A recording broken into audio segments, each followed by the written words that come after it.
오늘도 주님의 말씀 앞에 서 있는 사랑하는 성도들에게 도우시는 하나님의 은혜가 함께하기를 주님의 이름으로 축원합니다. 우리는 이 세상을 살아가면서 어떨 때는 정말 아무리 열심히 해도 뭔가가 되지 않는 것을 경험할 때가 있습니다. 그리고 또 어떨 때는 그다지 노력하지도 않았는데 정말 놀랍게 모든 일들이 순적히 이루어지는 것도 보게 되죠. 그래서 우리가 이런 일들을 겪을 때 도대체 어떻게 해야 하는가라는 생각을 하게 되어지죠. 열심히 해도 되지 않고 또 열심히 하지 않아도 안 되는 것도 아니고, 그럴 때 참 우리의 마음은 굉장히 어렵기 마련이에요. 열심히 해야 되는가? 열심히 하지 않아야 되는가? 정말 모든 것이 운에 달린 것인가? 이런 생각을 하게 되죠. 그러나 그 뒤에는 항상 일하시는 하나님이 계시는 거예요. 그래서 우리가 아무리 열심히 해도 되지 않는 것은 하나님이 기뻐하시지 않는 일이고 하나님이 뜻하신 바가 아니고 하나님의 구원의 일과 상관이 없는 일이기 때문이에요. 그러나 모든 일이 순적히 되어지는 것은 기가 막힌 우연이 아니라 하나님이 뜻하신 바가 있고 하나님이 기뻐하시는 일이고 또 하나님의 구원의 일들과 연관되어 있기 때문이죠. 그것을 오늘 본문은 여실히 보여줍니다. 그러나 사람들은 그것을 알지 못하고 늘 자기의 이익을 얻기 위해 노심초사하면서 살아가지만 결국 자기들의 수고가 헛되다라는 것을 잘 알지 못한다는 거죠. 그러므로 우리의 수고가 헛된 수고가 되지 않도록 우리는 늘 말씀을 따라 하나님의 뜻을 알고 하나님의 구원의 일에 동참하는 자들이 되어지는 것이 중요한 것이죠. 오늘 본문에 보면 1절에 그 후에라고 표현하고 있어요. 그 후는 이제 왕비가 폐위된 후죠. 얼마간의 시간이 흘렀고 아하수에로 왕이 노가 그침에, 참 사람의 감정은 시간이 약인 것 같아요. 시간이 흐르면 그 감정이 다 소화되기 마련이에요. 감정이라는 게 영원하지 않아요. 한때는 정말 불붙는 듯 했던 아하수에로 왕의 마음이 이제 노가 그쳤다. 시간이 지나면 이렇게 해결이 되어지는 것이죠. 그리고 와스디와 그가 행한 일과 그에 대하여 내린 조서를 생각하거늘이라고 말하고 있어요. 와스디, 그 여인이 행한 일, 그리고 또 이제 왕이 행한 일, 그리고 그래서 조서를 내린 일, 이 모든 것을 생각했다라는 데는 어떤 마음이 담겨 있겠습니까? 아마도 와스디에 대한 그리움과 내가 그때 실수했구나, 내 감정에 너무 치우쳤구나, 이런 생각이 아마도 아하수에로 왕의 마음에 든 것 같아요. 왜 그런 마음이 들었냐 하면 앞서 왕후를 폐위시킨 사건은 BC 483년에 있었던 일이에요. 그리고 이제 왕후를 간택하게 되는 오늘 본문의 사건은 BC 479년의 일입니다. 그리고 그 사이에 어떤 일이 있었냐면 그 잔치가 그리스 원정, 정복을 위한 잔치였다고 했죠. 그래서 원정길에 나섰다가 결국 BC 480년에 그리스와 살라미 해전에서 패배하고 돌아오게 되어져요. 이 살라미 해전, 이 살라미 전투가 우리가 그 영화 중에 예전에 300이라는 영화가 있었어요. 굉장히 유명한 영화였죠. 그 300이라는 영화의 그 사건이 바로 이 그리스와의 살라미 전투와 연관되어 있는 전쟁을 모티브로 만든 영화죠. 그래서 그 전쟁에서 이제 이 아하수에로 왕이 크세르크세스였죠. 크세르크세스 왕이 패배를 거두고 돌아오게 돼요. 그리고 나니까 이제 그 마음이 허전한 거죠. 자기가 전쟁에서도 패했고 뜻하는 바를 이루지 못했고 궁궐에서 외로이 쓸쓸하게 있으면서 자신의 지난날의 잘못을 돌아보게 되어지는 거예요. 사람은 누가 됐든 이렇게 어려움이 찾아오면 내가 무엇을 잘못했나 살펴보게 되고 그 가운데 이제 왕비의 자리가 비어 있으므로 그의 마음이 헛헛했던 거죠. 그러면서 내가 무엇을 잘못했는가 이런 생각이 들게 되어지는 거예요. 그런데 그때에 눈치 빠른 신하들이 어떻게 합니까? 2절에 보면 왕의 측근 신하들이 아뢰되 왕은 왕을 위하여 아리따운 처녀들을 구하게 하시되 전국 각 지방의 관리를 명령하여 아리따운 처녀를 다 도성 수산으로 모아 후궁으로 들여 궁녀를 주관하는 내시 해계의 손에 맡겨 그 몸을 정결하게 하는 물품을 주게 하시고 왕의 눈에 아름다운 처녀를 와스디 대신 왕으로 삼으소서 하면서 새로운 왕후를 뽑을 것을 제안하죠. 왜냐하면 이들은 눈치 빠르게 행동한 거예요. 가만히 보니까 왕이 왕후를 그리워하고 그때의 그 일들을 다시금 문제 삼으면 그때 왕후를 폐위시키는 일에 가담했던 그들이 뭔가 위기를 맞을 수밖에 없음을 그들은 깨달은 것이죠. 그러므로 세상의 방식은 늘 눈치를 보며 자기의 유익을 쫓는 그런 방식이 되어지죠. 그러니까 왕이 어떻게 합니까? 4절의 뒷부분에 보면 그 말을 좋게 여겨 그대로 행하니라. 세상 사람들은 자기의 그 이익을 위해 늘 노심초사하며 눈치를 보며 세상에 자기보다 더 높은 자의 그 마음에 노심초사하죠. 나보다 높은 사람이 어떤 마음을 품을까? 어떤 생각을 할까? 늘 긴장하고 그 자기보다 높은 사람 마음에 들기 위해 그 높은 사람의 마음에 맞기 위해 아주 애를 써요. 우리의 신앙은 그런 방식이 되어지면 안 된다는 거죠. 결국 눈치 봐서 되어지지 않아요. 내가 아무리 노심초사하고 수고하고 애쓴다고 되는 것이 아니에요. 이들이 이렇게 눈치를 보며 자기들의 이익을 쫓고 있지만 그러나 자기들의 뜻대로 결코 모든 것들이 되어지는 게 아니죠. 눈에 보기에는 자기들의 뜻대로 됐다. 우리가 왕의 마음을 움직이고 왕의 뜻도 왕의 마음도 좌지우지한다 라고 생각하지만 그 뒤에는 항상 하나님의 일하심이 있었고 이 일들 가운데 결국 이루어지는 일들은 자기들의 이익이 아니고 왕이 자기의 정욕을 채우는 것이 아니고 하나님의 구원의 사건의 한 귀퉁이를 감당하게 되어지는 것이죠. 그래서 이렇게 새롭게 이제 왕후를 삼을 그런 사람들의 후보를 전국에서 아름다운 여인을 이제 모아다가 하게 하는 거예요. 이 가운데는 이 신하들의 마음에는 왕의 마음을 어떻게 풀어줄까? 그래서 어떻게 우리가 해를 면할까? 이 생각이지만 이들에게는 늘 정상적인 방식의 일이 아니었다라는 것을 우리가 보게 되어집니다.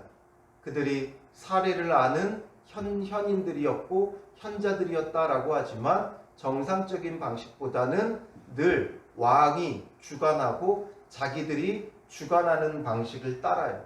하나님의 주권에 내어 맡기는 게 아니라 하나님을 진정한 주권자로 섬기는 것이 아니라 늘 자신들이 주관하기 원하는 거죠. 그러니까 왕의 그 마음만을 해결하기 위해서 왕의 정욕을 해결해 주기 위해 전국에서 아리따운 여인들을 불러 모았다라는 것은 단순히 그냥 후보군을 모은 것이 아니라 이 아리따운 여인들로 하여금 왕의 숙청을 들게 하는 거예요. 왕의 숙청을 들면서 왕의 정욕을 채워주려고 하는 거죠. 왜냐하면 당시 페르시아의 왕실 전통에 따르면 왕비는 페르시아 귀족의 딸들 가운데서 선발해야 돼요. 그러니 페르시아 귀족이 그 당시 7귀족이 있었어요. 그러니 그 7귀족들에게서 이제 가문에서 그 여인을 왕비로 삼아야 되는데 왕의 정욕의 문제를 해결해 주는 게 이들에게는 목적이었기 때문에 이런 법도 무시하고 무조건 전국에서 어떤 민족이든 상관없이 아름다운 여인들을 다 불러 모으기 시작한 거죠. 그러다 보니까 결국에는 이런 일들이 벌어지는 거예요. 자기들은 왕의 정욕을 해결해주고 자기들은 여러 가지 유익과 혜택을 얻고자 했지만 결국 이 일들을 통해서는 하나님의 구원의 사건이 벌어지게 되죠. 이들은 눈치를 보며 주관자가 되려고 편법을 사용하고 있는 것이고, 왕도 아리따운 여인을 취한다고 하니까 그동안 이 와스디의 그 빈자리, 그 아름다웠던 여인 와스디의 그 빈자리를 채울 만한 아름다운 여인을 찾기 시작한 것이죠. 그때에 이제 삽입되어 있는 내용이 뭡니까? 이렇게 왕후를 간택하는 사건에 이제 갑자기 5절에 도상 수산에 한 유다인이 있으니 라고 하면서 한 유다인, 유대인이 그 가운데 있었다라고 하면서 하나님께서 지금 이 일을 왜 진행하고 있는지를 보여주고 있는 것이죠. 바로 이 유대인의 구원을 위해 이런 일들이 벌어지고 있다라는 거예요. 그래서 여기에서 이제 모르드게가 등장하게 되어지죠. 그러면서 모르드게가 어떤 사람이었는가? 베냐민 자손이었고 기스의 증손, 시므이의 손자 야일의 아들이었다. 그리고 전에 바벨론 왕 느부갓네살이 예루살렘에서 유다 왕 여고냐와 백성을 사로잡아 갈 때에 모르드게도 함께 사로잡혔더라 말하고 있죠. 남유다가 멸망하고 바벨론에 멸망하고 포로로 끌려갈 때 3차에 걸쳐서 포로를 데려갔어요. 그때 2차로 포로로 끌려간 자들이 이 유다 왕 여고냐 때에 이제 남유다의 19대 왕이었던 여호야긴이 바로 이 여고냐예요. 같은 이름이에요. 그래서 이 때에 그 백성들을 사로잡아 갈 때 이때 여러 가지 장인들과 귀족들과 이런 사람들을 끌어갔죠. 그래서 이때에 끌려간 자 중에 모르드게도 함께 사로잡혔더라. 이것은 좀 논란이 있어요. 이때 모르드게가 사로잡혀 갔다면 모르드게의 나이가 약 130세쯤은 돼야 돼요. 이때에 130세까지 물론 살았을 수도 있겠지만 현실적으로 조금 불가능한 것을 보게 되죠. 130세쯤 됐는데 이렇게 활발하게 활동한다는 것, 살아있다는 것은 어떻게 보면 인정할 수도 있지만 이때에도 이렇게 문지기 역할을 하고 이런 활동을 하고 하는 것은 불가능하죠. 그러니까 이게 어떻게 됐는가? 우리말로는 모르드게라고 번역했지만 그 사람도 라는 뜻이에요. 히브리어 원문을 번역하면 그 사람도 함께 사로잡혔더라. 그러니까 그 사람은 아마도 이 모르드게가 아니라 그의 조상 중에 지금 기스부터 시작을 하죠. 그러니까 아마도 기스를 의미하는 게 아니겠는가. 그래서 기스. 그래서 여기서 중요한 건 모르드게가 정말 나이가 몇 살이냐 뭐 이런 게 중요한 게 아니라 결국 그 여고냐 때에 이제 사로잡혀 갔던 포로로 끌려갔던 그 유다인 중에 한 사람이었다라는 것을 보여주는 거예요. 그러니까 그의 조상들이 이렇게 끌려가서 그 노예로 살아갈 수밖에 없는 처지였다라는 것을 보여주죠. 그러니 포로로 끌려갔던 신분, 그 신분을 나타내 주는 거예요. 그리고 그의 삼촌의 딸 하다사, 곧 에스더가 등장하게 되는데 그는 부모가 없었다. 부모를 일찍 잃었고 그래서 모르드게가 마치 자기의 딸같이 양육하더라. 그래서 사촌지간이죠. 그러니까 사촌 동생이에요. 모르드게의 사촌 동생인 에스더를 아마도 나이 차이가 제법 났겠죠. 그러니까 이 삼촌이 죽고 그 후에 자기의 딸처럼 가까이 지내며 양육했다라는 것을 알게 되어져요. 그래서 여기서 보면 이 모르드게와 에스더의 신분을 나타내주고 있는 거예요. 포로로 끌려간 유대인이었고 특히 에스더는 부모도 일찍 잃은 고아와 같은 처지에 놓여 있었다라는 것을 보여주죠. 그런데 8절에 왕의 조서와 명령이 반포됨에 이제 후궁 간택을 위해 이제 전국의 아리따운 여인들을 모으게 하는 그런 조서가 반포되어지니까 처녀들이 도성 수산에 많이 모여 헤게의 수하에 나아갈 때에 라고 말하고 있죠. 그래서 이제 모든 처녀들, 전국 각지의 아름답다는 그 여인들은 다 헤게의 수하에 나아가게 되어진 거예요. 그때 그 처녀들 가운데 누구도 끼어 있게 돼요? 바로 에스더도 끼어 있게 되는 거죠. 에스더도 왕궁으로 이끌려 가서라고 말하고 있죠. 이끌려 갔다. 이 이야기는 자발적으로 자기가 지원했다는 게 아니라 끌려갔다. 왜 끌려갔겠어요? 이 아무리 포로로 끌려가 있는 상황이라 할지라도 이 유대인들, 이스라엘 사람들에게는 이방인과의 결혼이 금지되어져 있기 때문인 거죠. 우리가 뒤에도 알겠지만 모르드게와 이 에스더는 믿음이 좋은 인물이에요. 그런데 이걸 가지고 또 문제를 삼는 사람들이 있어요. 그런데 왜 이방인과 결혼하느냐? 이방의 왕이니까 그 왕후의 자리를 탐낸 것이 아니냐? 믿음이 좋지 못하다. 그리고 다니엘과 세 친구 같은 경우는 그 왕궁에서 왕의 음식을 거부하고 정결하게 살았는데 이 여인은 그런 것 없이 그냥 왕궁에서 그 주는 것들을 다 받아 누리면서 살았다. 구별되지 않았다. 그러니 믿음이 좋지 않았다. 그래서 이것을 문제 삼고 에스더서가 정경으로서 옳으냐 그르냐 여기에 문제까지 나가는 경우도 있죠. 그러나 여기서 보면 분명히 에스더는 이끌려간 거예요. 끌려간 거예요. 전국의 아름다운 여인들을 다 끌어가니까 그 가운데 이 에스더의 미모도 출중하다라는 것이 여러 사람들에게 알려져 있었고 그러므로 에스더도 끌려가게 되어진 것이죠. 그래서 궁녀를 주관하는 헤게의 수하에 속하였다.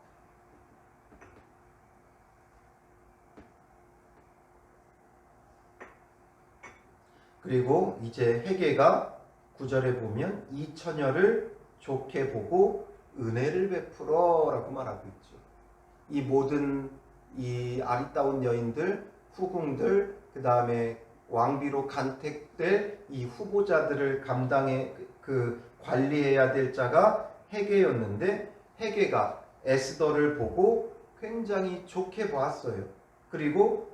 그래서 이 에스더에게 은혜를 베풀죠.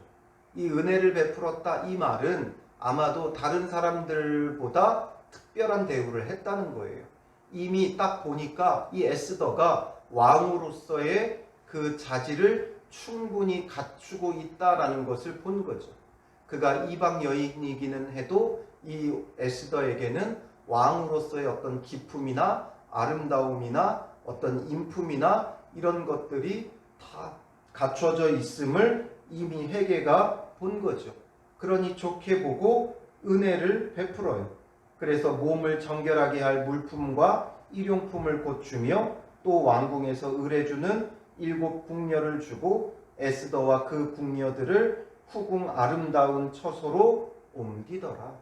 이미 후궁 아름다운 처소로 옮겨서 준비될 수 있게끔 모든 은혜를 베풀고 여러 가지 것들을 그에게 베푸는 것을 보게 되어지죠. 바로 여기서 중요한 게 이거예요. 이 당시에 이제 후궁이 되기 위해 얼마나 노심초사하며 애를 쓰는 사람들이 많았겠어요. 그러니 각 귀족들의 대표들은 자기들의 위치와 권력을 행사하면서 그 가운데 좀 더 특별한 위치에 놓이려고 아마 뒤에서 별의별 술수를 다 썼을 거예요. 그러니 높은 지위에 있는 사람들도 그렇게 했을 것이고 높은 지위에 있지 않는 사람들도 이 기회는 정말 신분 상승의 유일한 기회죠. 왕후가 되어지는 거예요. 왕이랑 결혼하면 이전의 신분이 중요하지 않아요. 이전에 어떤 신분이었든 상관없어요. 왕과 결혼하는 순간 왕비가 되는 거예요. 우리의 신분도 마찬가지잖아요. 우리가 어떤 모습, 어떤 모양이든 상관없어요.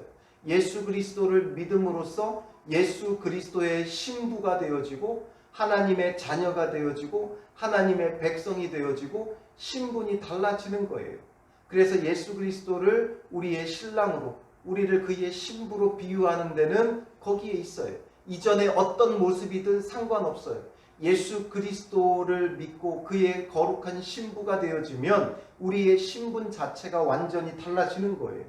그러니 이때에 어떤 귀천 상관없이 아리따운 여인들을 모아가지고 이제 그 가운데 왕비를 삼겠다 조서를 내렸으니 얼마나 많은 사람들이 달려들었겠어요. 그래도 조금 미모가 있다는, 자기들 가문 가운데 미모가 있다는 여인들은 전부 다 내세웠을 거예요. 미모가 되지 않아도 어떻게든 꾸미고 갖춰서 아름다워 보이려고 난리를 쳤을 거예요. 그렇게 애쓰는 자들이 많이 있었지만 지금 이 가운데 그저 끌려간 에스더가 헤게에게 은혜를 입는 것을 우리가 보게 되죠. 수많은 사람들이 여러 가지 것으로 간택되기 위해 애를 쓰고 별의별 술수를 다 썼겠지만 정작 은혜를 입고 있는 자는, 혜택을 입고 있는 자는 이 유대인, 이방 유대인, 부모도 없는 에스더죠. 다들 자기의 부모와 쟁쟁한 가문을 내세우며 지금 왕으로 뽑히려고 애를 쓰고 있을 때 그저 끌려갔던 고아인 이 에스더가 은혜를 입고 있는 것을 한번 생각해 보세요. 아무리 애를 써도 헛쓰고 있는 경우가 있고, 아무리 애를 쓰지 않아도 하나님께서 모든 일들을 순적히 이루는 경우들이 있는 거예요. 그래서 이렇게 은혜를 입게 하시는 거죠. 끌려간 에스더가 은혜를 입어요. 다니엘도 마찬가지였죠. 다니엘 1장 9절에 보면 하나님이 다니엘로 하여금 환관장에게 은혜와 긍휼을 얻게 하신지라. 환관장에게 은혜와 긍휼을 얻게 하시니가 하나님이시다. 다니엘서는 분명히 말하고 있고, 이 에스더서에서 하나님께서 이렇게 하셨다라는 것을 의도적으로 감추고 있지만 그 뒤에는 섭리하시는 하나님이 계시다 이거죠. 에스더서에서는 하나님의 이름이 한 번도 언급되지 않아요. 눈에 보이지는 않지만 바로 그 뒤에서 섭리하고 계시는 분이 하나님이시다 이것을 보여주고 있다라고 첫 시간에 우리가 함께 나눴죠. 그래서 아무리 봐도 우리의 눈에는 아수에로 왕이 모든 것의 실권자고 주관자로 보여져요. 그가 진정한 주관자가 되기 위해서 이 아수에로 왕의 명령을 어긴 와스디 왕후조차도 폐위시키면서 그 자기의 주권을 아주 사수하고 있는 것을 보여줬죠. 1장에서. 그러나 그가 그렇게 애쓰고 주관자가 되려 해도 결국 그 뒤에서 섭리하시는 분은 하나님이시다라는 거죠. 그런데 10절에 보면 에스더가 자기의 민족과 종족을 말하지 아니하니 이는 모르드게가 명령하여 말하지 말라 하였습니다. 모르드게가 어떤 마음으로 이렇게 했는지는 정확히 알 수는 없어요. 그러나 아마도 이 당시 유대인들은 유일신 사상을 내세우면서 다른 이방 민족들과 잘 어울리지 않았어요. 섞이지 않았어요. 그러니까 많은 사람들로부터 반감을 사고 있었기 때문에 유대인이라는 이유 때문에 여러 가지로 어려움을 당할까 걱정하여 숨기게 한 것이죠. 그리고 모르드게가 날마다 후궁들 앞으로 왕래하며 에스더의 안부와 어떻게 될지를 알고자 하였더라. 그러면서 모르드게는 노심초사하며 에스더가 어떻게 될 것인가 이것에 대하여 귀를 기울이게 되어지는 것이죠. 이렇게 보면 결국에는 누가 은혜를 입을 수밖에 없게끔 흘러가고 있어요? 에스더가 은혜를 입을 수밖에 없는 그 방법으로, 그 길로 모든 것이 흘러가고 있죠.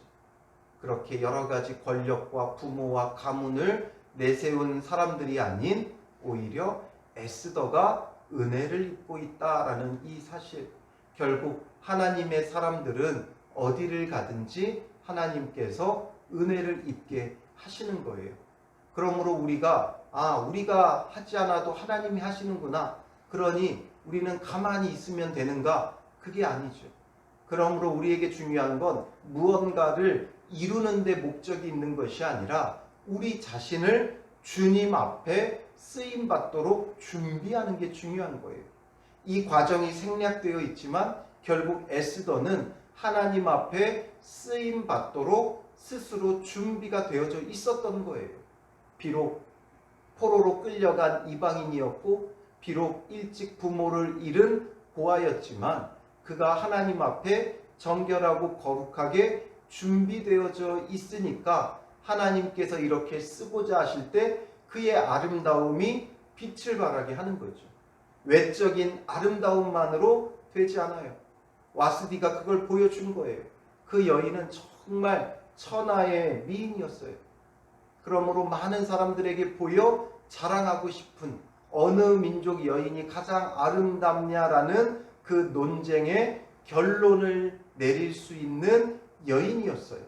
그 정도로 아름다웠지만 그의 어떤 인품이나 성품이나 그런 것이 뒷받침되어지지 않으니까 왕의 마음을 헤아리지도 못하고 왕의 명을 거스리게 되어지는 것이죠. 그러나 에스더는 그 외모만 아름다운 게 아니라 하나님 앞에 신실하고 진실하게 믿음과 성품이 준비되어 있던 여인이었기 때문에 하나님께서 쓰고자 하실 때 이렇게 데려다가 쓰게 되는 거죠. 아무나 이 왕으로서 준비되게 하시는 것이 아니에요. 유다에 얼마나 포로 가운데 얼마나 많은 사람들이 있었고 여인들이 있었어요. 그리고 당시에 영향력을 행사하던 사람들도 있었어요. 우리가 보아오듯이 에스라도 그랬고 느헤미야도 그랬고 왕궁의 궁궐에서 굉장한 위치와 상당한 신임을 얻는 그런 자들이었어요. 그런 자들이 곳곳에 있었다는 거죠. 포로로 끌려갔다고 해서 무조건 포로가 아니에요. 역사적으로 다니엘과 같은 총리도 있었고 여러 가지 그 가운데 섞여 살면서 상당한 위치와 신임과 지위를 얻은 유다인들도 있었다는 거죠. 그런데 그들의 자녀들이 아니라 바로 이 모르드게, 문지기 역할을 하던 모르드게의 딸도 아니고 사촌 동생, 부모도 없는 이 에스더가 어떻게 이렇게 은혜를 입고 쓰임받을 수 있겠느냐? 그것은 우리의 처지가 중요한 것이 아니라 우리의 믿음이 중요하다라는 거죠. 주님 앞에 어떻게 정결하게 거룩하게 준비되어 있느냐, 거룩한 주의 신부로 준비되어 있느냐, 이것이 중요한 거예요. 그러면 그 준비되어 있는 자를 하나님은 필요에 따라 들어 사용하시는 거죠. 그러니 그냥 하나님께서 무조건 일하신다, 나는 가만히 있으면 된다, 이게 아니라 주님 앞에 쓰임받을 수 있도록 신실하고 진실하게 준비되어져야 한다는 거예요. 세상 사람들이 내세우는 그런 것을 내세우는 자들이 아니라 겸손하게 주 앞에 신앙과 성품이 준비되어져 있으면 때가 이르면 하나님께서 다 순적히 이루시는 거예요. 그래서 이 에스더가 갑자기 은혜를 받는 거죠.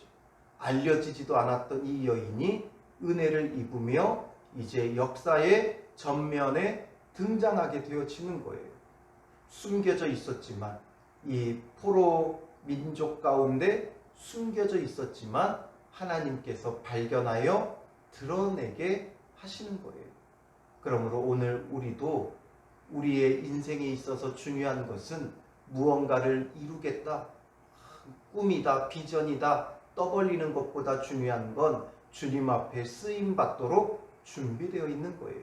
오늘도 말씀으로, 기도로, 찬양으로 준비되어져 있으면 그런 우리를 때가 이르면 하나님께서 역사의 전면에 드러내시기도 하고 아니면 역사 가운데 늘 은밀하게 숨겨두며 하나님께서 귀하게 값지게 사용하시게 되어지는 거죠. 드러났다라는 게 중요한 게 아니라 이제 하나님께서 이 에스더를 통하여 유다인의 구원의 일들을 진행하신다라는 게 중요한 거예요. 왕비가 되었다. 우리는 이런 데 관심을 두지만 지금 우리에게 정말 중요한 건 유대인의 구원을 위해 하나님께서 에스더를 사용하기 시작하셨다 이거죠. 그러므로 오늘 우리에게도 중요한 것은 우리가 준비되어져 있다가 결국 우리의 가정의 구원의 일들을 위하여 하나님께서 사용하기 시작해야 되고 우리의 이웃들을 일터를 구원하는 일들에 하나님께서 사용하기 시작하는 것이 중요한 거예요.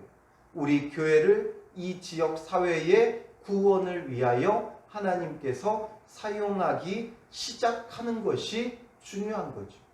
그래서 우리가 주님 앞에 지금 준비되어져 있으면 결국 하나님의 구원의 일들을 위하여 쓰임받는 믿음의 사람들과 교회들이 되는 것이죠. 무엇을 이루기보다 하나님 앞에 쓰임받기 위해 오늘도 신실하고 진실하게 말씀과 기도와 찬양으로 주님 앞에 준비되어져 가는 믿음의 사람들이 되시기를 주님의 이름으로 축원합니다. 기도하겠습니다. 살아계신 아버지 하나님, 오늘도 귀한 말씀으로 우리를 깨닫게 하심을 감사합니다. 은밀하게 숨어있던 에스더를 하나님께서 드러내어 은혜 있게 하시고 하나님의 구원의 일들을 시작하게 하심을 보게 되어집니다. 주님, 오늘 우리도 무엇을 이루는데 마음을 두기보다 더 중요한 것은 주님 앞에 쓰임받도록 주님의 구원의 일들에 쓰임받는 사람이 되도록 준비되어질 수 있도록 인도하여 주시옵소서. 말씀으로 우리의 마음이 우리의 생각이 준비되어져 세상의 가치관을 완전히 벗어버리고 말씀의 가치관과 세계관과 기준을 가지고 거룩하게 행하며 거룩한 믿음과 행실이 준비되어져 있는 믿음의 사람들 되게 하시고 말씀을 붙잡고 날마다 기도하며 하나님의 살아 역사하심을 감사 찬양하는 믿음의 사람들로 준비되어지게 하여 주시옵소서. 지금은 우리가 감춰져 있고 숨겨져 있고 때로는 무시당하고 멸시당하는 위치에 있을 수밖에 없지만 그러나 주님, 우리가 그 가운데서도 철저히 말씀 붙잡고 준비되어지게 하셔서 준비된 우리를 통하여 하나님의 구원의 일들에 앞장설 수 있는 믿음의 사람들과 교회가 될 수 있도록 인도하여 주시옵소서. 우리의 가정의 구원의 일들을 위하여 또한 이 지역 사회의 구원의 일들을 위하여 하나님 앞에 쓰임받는 성도들과 교회들이 교회가 될 수 있도록 우리와 함께하여 주시옵소서. 오늘도 말씀으로 주 앞에 준비되어지는 은혜의 날이 되게 하여 주실 줄 믿사오며 예수님의 이름으로 기도합니다. 아멘.